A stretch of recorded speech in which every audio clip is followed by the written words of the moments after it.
This is a continent carrying the weight of its recent past.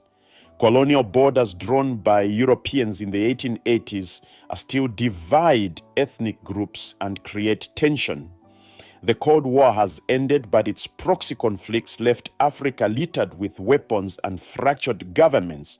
To understand why the African Union matters, we must understand what colonialism did to Africa. Before European colonization, Africa had kingdoms, empires, trade networks.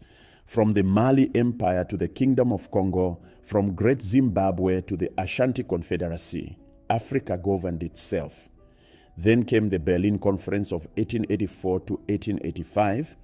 13 European nations and the United States sat in a room in Germany and carved up Africa like a birthday cake. No Africans were invited. No African voices were heard.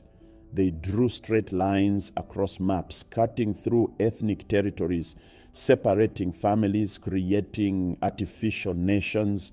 The scramble for Africa wasn't just about taking land, it was about erasing African identity and replacing it with European control. By 1914, only 2 African nations remained independent, Ethiopia and Liberia. The rest were colonies ruled by foreigners, their resources extracted, their people subjugated. But colonialism did something else. It planted an idea in the minds of Africans. Maybe our artificial divisions make us weak. Maybe our unity is our strength. The dream of African unity didn't start in Africa. It started in the diaspora. In the late 1800s and the early 1900s, enslaved Africans and their descendants in the Americas began asking dangerous questions. Who are we? Where did we come from? What connects us?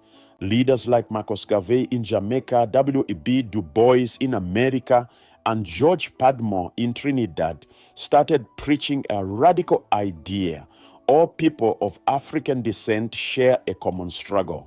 And that struggle requires unity. They called it Pan-Africanism, the belief that Africa and its scattered children must unite politically, economically, spiritually to resist oppression and reclaim dignity.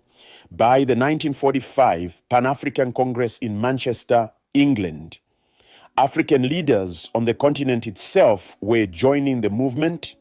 Future presidents like Kwame Nkrumah of Ghana and Jomo Kenyatta of Kenya attended. They made a declaration. Colonial rule must end. African independence must begin. And when it does, Africans must unite.